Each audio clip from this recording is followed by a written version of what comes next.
धर्म का तत्व किसी भी धर्म में मुझे लगता है कि जैसे एकदम पूरी तरह से ढक सा है।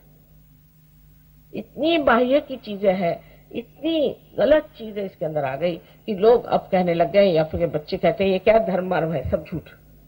झूठ नहीं है, धर्म है। हमारे अंदर जो 10 धर्म है ये हमारे भव सागर में है, और ये 10 धर्म मनुष्य के हैं। जैसे कि कार्बन की 4 वैलेंसीज होती है, ऐसे हमारी 10 वैलेंसीज होती है, और जब ये खराब हो जाती हैं तभी हम मनुष्यता से गिरते जाते हैं और हमारा शरीर भी फिर उससे खराब होते जाता है।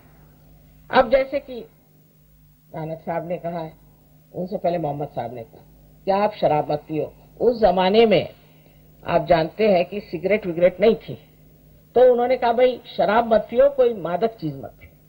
उनके बाद वही नानक साहब बन के आए, उन्होंने कहा नहीं बाबा, शराब भी नहीं पियो और सिगरेट भी मत पियो। अब कहेंगे कि हाँ, पर उन्होंने तो ड्रग लेने के लिए मना नहीं किया था, तो अब ड्रग लेने में क्या हर्ज है।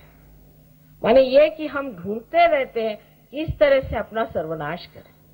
अब उस वक्त में ड्रग थे कहाँ। अब मैं कहूं कि ड्रग मत पियो, समझ लीजिए, तो आगे जाकर आप कहेंगे कि माताजी ने सिर्फ ड्रग को मना किया था, बाकी तो मना ही नहीं किया। लेकिन ये सोचना चाहिए कि कोई भी मादक चीज लेने से वो आपके चेतना पे असर करती है, इसलिए उसको नहीं लेना चाहिए। ये लोग जो हमें बता गए वो हमारे भले के लिए और हमारे संतुलन के लिए। अगर हमारे अंदर संतुलन नहीं आएगा तो कुंडलिनी कैसे जगेगी। जब बीच में ही रुकावट हो जाएगी तो कुंडलिनी कैसे जग सकती है और वो कैसे अंदर जा सकती। तो उन्होंने कहा आप संतुलन में रहो। अब धर्म के कर्म कांड भी तो हजारों है, वो भी इतने व्यर्थ और इतने बेकार हैं कि कुछ पूछे नहीं। कोई मर गया तो, कोई पैदा हो गया तो, किसी की शादी हो गई तो दुनिया भर के कर्म कांडों में सबने लपेट लिया, और अगर उसमें मेरे तो किसी का अर्थ ही लगता नहीं।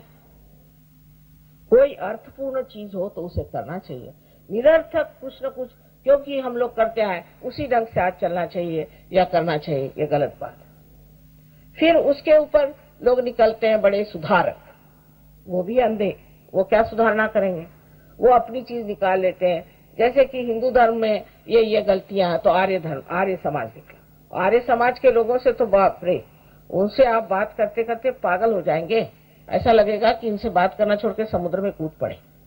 इतने तो वो आर्ग्यूमेंट करते हैं आपसे, इतने आर्ग्यूमेंट करेंगे कि आप घबरा जाएंगे। वो प्रकाश है, वो फलाना, अरे भाई कुछ अंदर तो हो, बाहर ही बाहर आप बोले जा रहे।